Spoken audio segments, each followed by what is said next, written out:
PLCD song recording studio सिंगनपुरी बाजार। ए दाई देख न हो तोर दामाद हर रोज पी के आथे दाई, रोज पी के मैं का करूं, मैं अब बड़ परेशान हो दाई।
बुताले आए रही था होथे भारी थकान, होथे भारी थकान।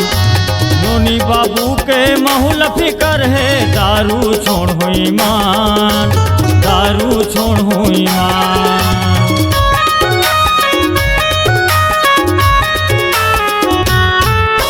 कामे बुताले आए रही था होथे भारी थकान, होथे भारी थकान।